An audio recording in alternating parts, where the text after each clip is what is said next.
Paradise must be won. Paradise must be won. Each day and each night, through darkness and through light, cry it out to the world. Spread the word. Spread the word of Islam.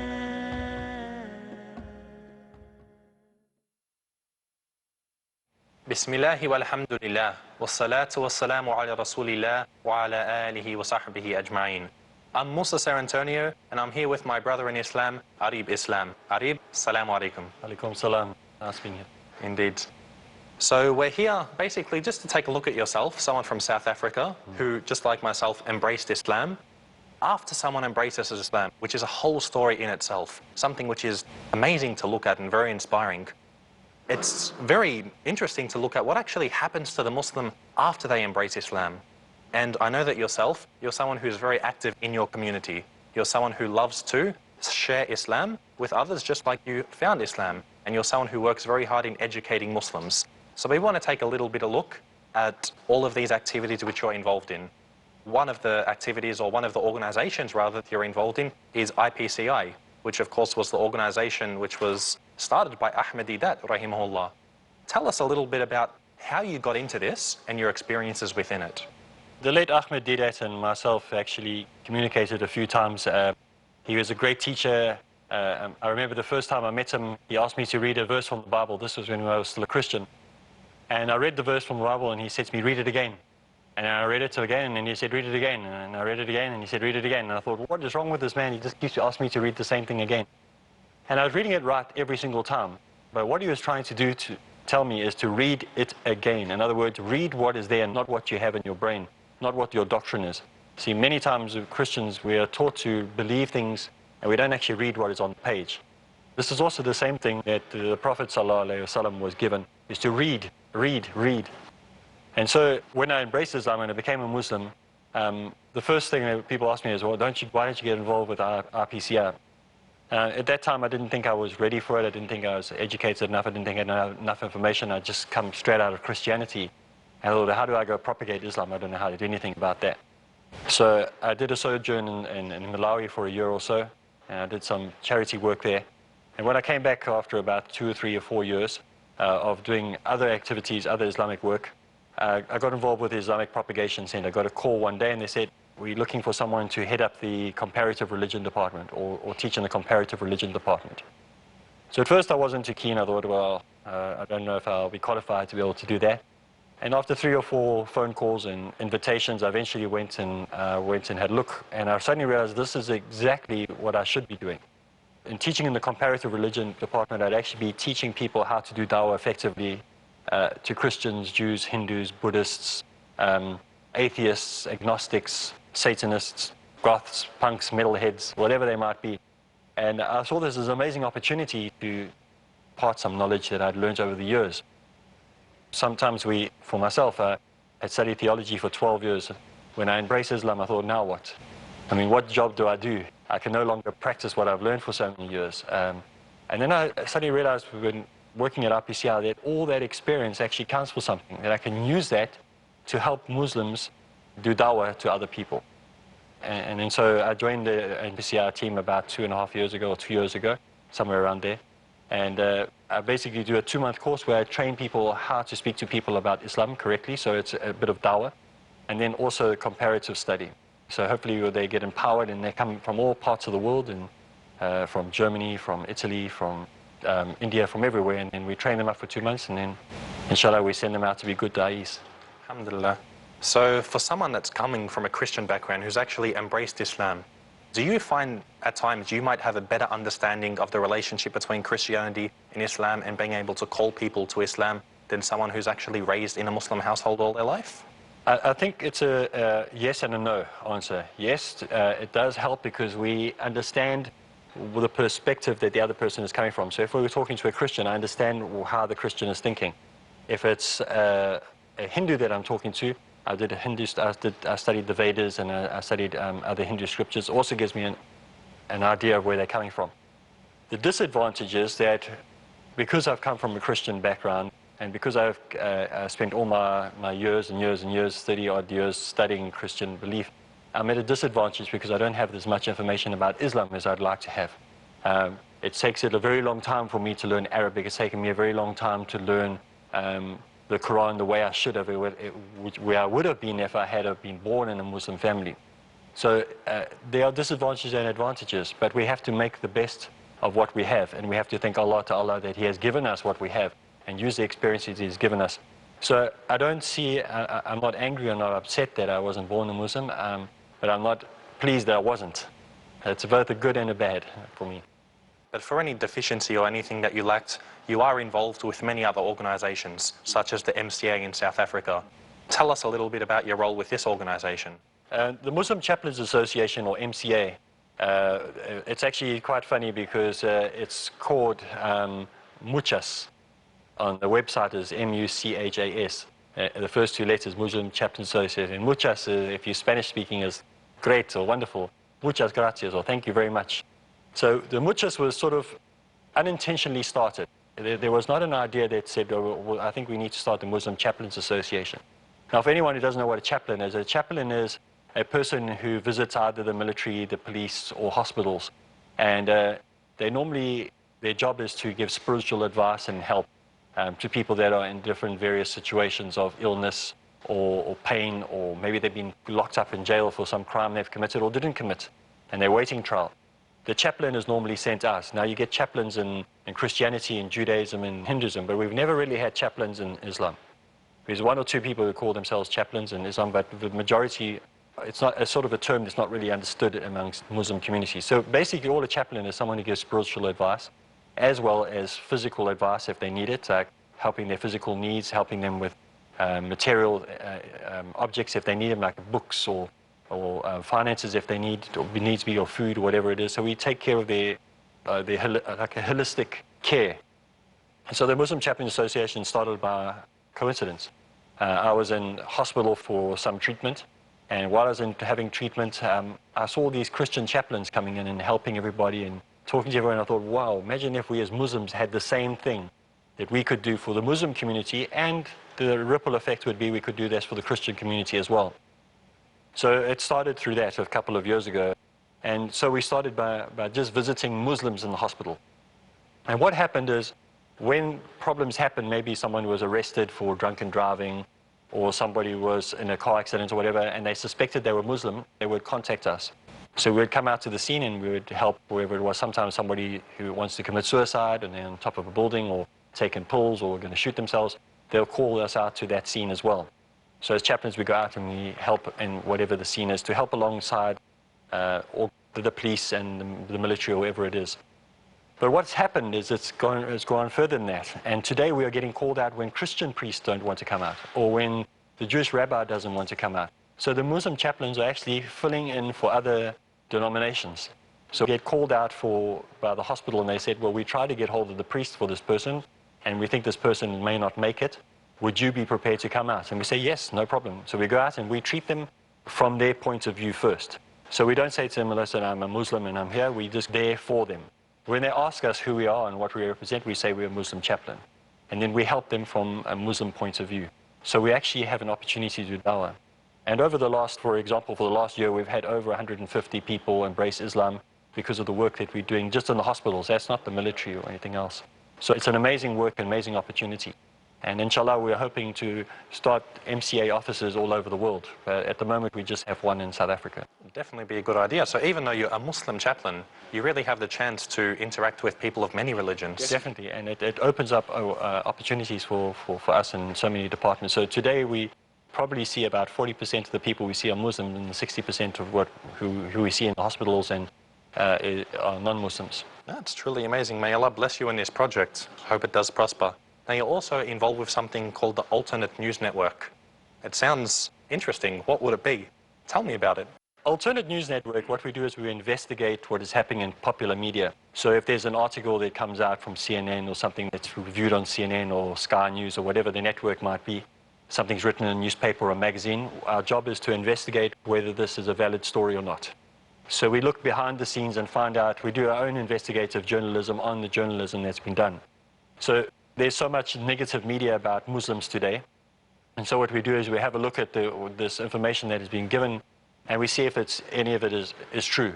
And if it's not true, then we expose it. So we contact the newspapers. Now the newspapers, if they write, or a magazine or television company has said something negative about Islam, they're not likely to retract it. So we continuously hound them. And if they don't want to acknowledge the fact that they lied or they misrepresented the information, we post it on the web.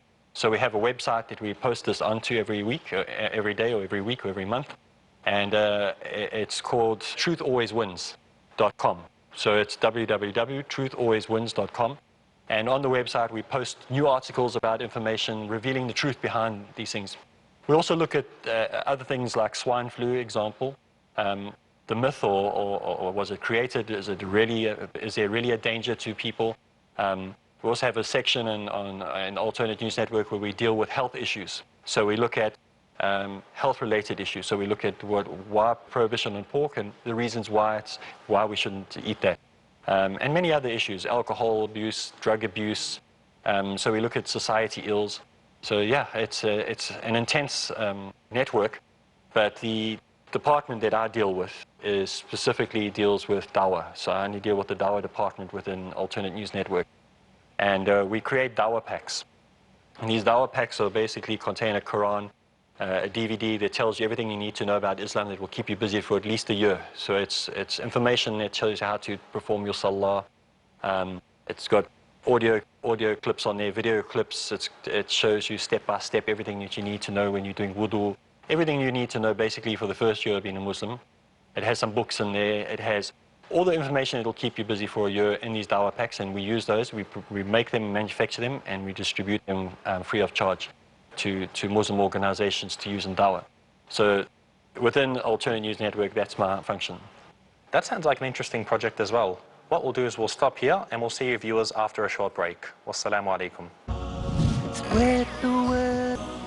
Assalamu alaikum wa rahmatullahi wa barakatuh. Welcome back to the program. I'm Musa Cerantonio with my brother Areeb Islam, discussing the many dawah fields in which you're involved in. Now, you mentioned that you're involved with the Alternate News Network. One of the other things that you're also involved in is the Deen Class. This is something which you've been doing for quite some time. Tell us about this program which you're involved in. Deen Class was three of us got together. Musaid, a friend of mine, Musaid, Bilal and myself. Musaid and Bilal are both graduates of Medina University. They're both from the Sharia department. Very, very knowledgeable men. And the idea was to create something for those who were born Muslims. Those who grew up their whole lives with Islam. They heard every single day the call to prayer. They could speak Arabic, basically. They knew the basics of the Quran. They pretty much just followed suit and did what everybody else did in the Muslim community. But Islam never really touched them. They never really felt that connection with Allah. It just became habits or tradition or customs. And the idea was to create something that people could reconnect. And so the idea with Deen Class was to teach Muslims about Islam all over again. And not to make it in a way that people would feel ashamed or embarrassed that they're wanting to find out about Islam and they've grown up as Muslims their whole life. So the idea was to create these classes on a Tuesday evening and on a Sunday.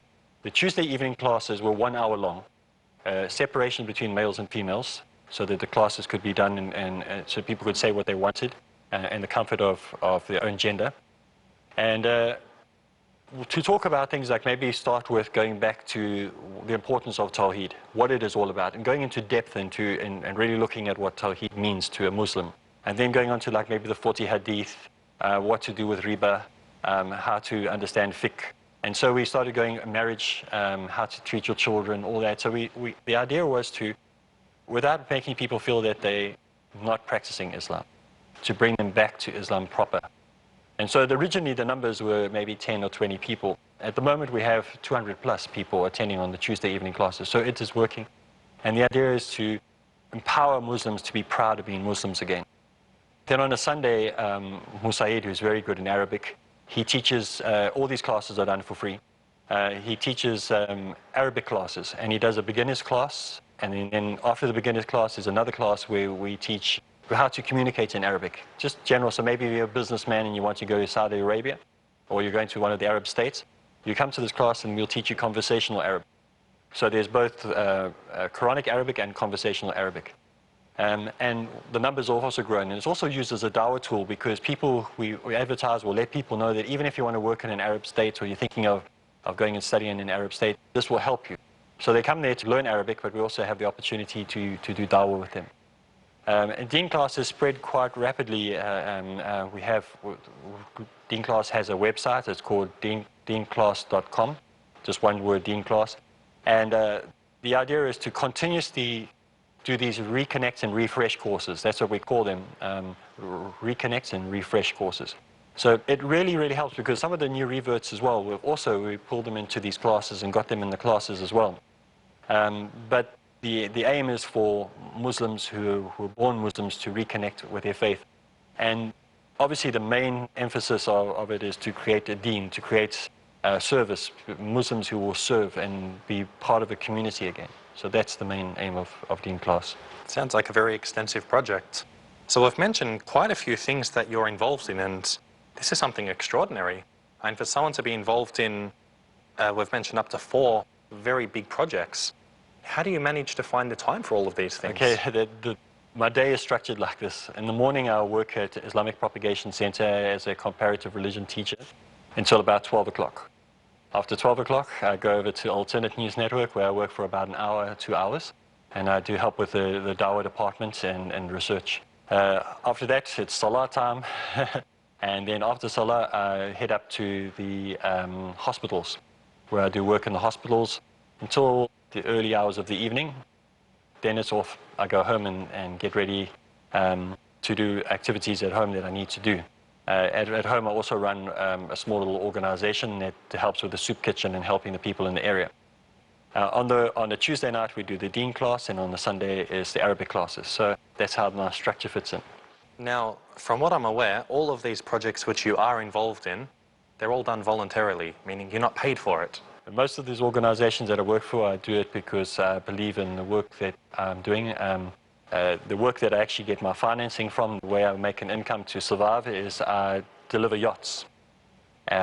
These people have got too much money. They hire me to deliver the yachts for them to different parts of the country, especially along the South African coast. Sometimes they just want to go out for a weekend of fishing, or they want to go out for the afternoon. Film shoots, who want to do film shoots out in the ocean, I go with them as well, and I skipper yachts for them.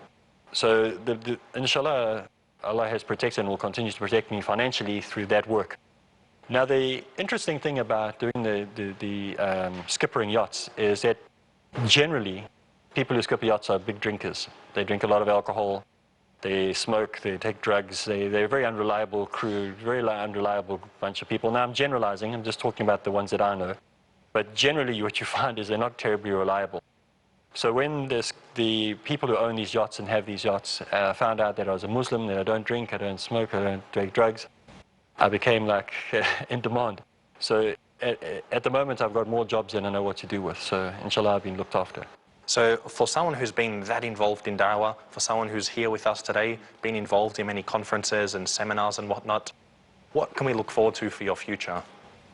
That is in the hands of Allah, and only Allah knows best what He wants for me.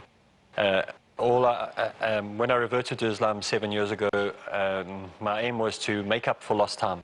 Now, all the scholars have told me you're not responsible for what you've done before, and you're not guilty, you start with a new slate and don't worry. But back of my mind, I still have that, all those people that are led to Christianity, all those people that are told that the Bible was the truth and led hundreds of people to Christianity. For me, there's a zeal to undo what I did. And I know that I understand the theological reasoning behind it. I'm not guilty for anything that I did in the past. So today I'm trying to make up for that lost time. And so I get involved in these things, and I do take time for myself. I do take, outside of the 2-month training courses that I do at RPCI, I do have time off for myself. I do, every now and then, I do have people who have sponsored financially to some of the activities that I do and help me to go to other countries and other places to visit. So I do find time apart from this, but generally what keeps me going is that I want to see people come to Islam. Those who know me know that if you open up an envelope, I'll be there to watch you opening up an envelope. If you open up a school, I'll be there to open up the school, to make a dua for the school that's opening up. If a hospital opens, I'll be there to make a dua for that. I really believe in Islam. I really believe in the spread of Islam. I love Allah, love the deen, I love the community that I work in, and my desire is to see the whole world become Muslim. I think that's a very good desire that you have there. So for someone that was involved in Christian propaganda and calling people to Christianity, and of course now you've embraced Islam and you're calling people towards Islam, what have you found the reaction to be from the people that you used to be involved with in the Christian community? First of all, people thought that it was just going to be a phase that I was going through. Obviously there was shock and anger from many Christians, and especially from family members. But most people thought that it was just a phase. They say, give me a year, and my sister especially, it'll be a year and it'll be out of it. I don't know why they thought that, because I never really jumped from one religion to the next in my entire life. I sort of found Christianity and stayed there. So the idea was that after a year it would wear off. 2 years went by and I still hadn't worn off. 3 years, it still hadn't worn off. So people started realizing this is something he's going to commit to. And it was probably in the 3rd or 4th year that people actually started experiencing, if you want, persecution or reaction from people. Many people shunned me. If they saw me coming, they didn't want to talk to me. They would call me, and they called me shaitan or Satan. There's 2 reactions that take place in South Africa when people see me walking down the road, dressed like I am now. They either, the African community, I'll speak the language that they use. They will say Jesu, which means the Prophet Isa. So they either say Jesu, they point to me and they think I'm the Prophet Isa, and I tell them no, I'm not. Or they will say Satan, which is Satan. So you get one of the 2 reactions. So I sort of have a split personality when I walk down the streets in the town that I live. I get one crowd calling me Jesu and the other crowd calling me Shaitan. So I've learned to deal with it. I've had threats. I've had people say that I'm a traitor to my race, I'm a traitor to my religion, I'm a traitor to my faith. And you just take it with your stride. I mean, if they stop doing that, then you start worrying. The minute someone says that I'm no longer a threat and I don't have missionaries following me where I go, and I don't have, whenever I do public debates or public talks, these people come. Same people every week. Every time we do a public lecture or public talks, it's the same Christians that come every time. And they try to throw in questions that will trap you. They will ask you questions that if you say yes to, half the Muslim population will be angry with you, and if you say no to, the other half of the Muslim population will be angry with you. So they try to divide and split you in your community. So you have to learn to judge with wisdom what they're up to and what they're doing. But generally, I'm quite happy with the way things are going. The Muslim are strong people, and we can handle these things. And the Christian community, they will try to divide you. I mean, just the word denomination means division. Let's have as many denominations, let's have as many numbers as possible. You find there's very little unity amongst the Christian community. So I'm quite happy the way things are going. Inshallah, Allah will continue to protect me and keep me on the right road. I do not know what the future holds, and that is in Allah's hands. Indeed. Well, it's very good to hear all of the things that you're involved in. It is an inspiration. I ask Allah to allow you to continue in this field of da'wah, and all of us together. So we'll leave it at that. That is all the time that we have. It's been excellent being able to sit here to be with you and interview you. So I thank you for coming along, and I thank all of our audience for watching us. So we'll leave you here. Wassalamu alaikum wa rahmatullahi wa barakatuh. Spread the word, oh man.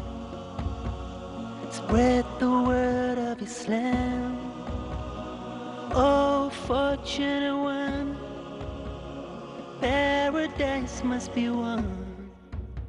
Paradise must be won each day and each night, through darkness and through light.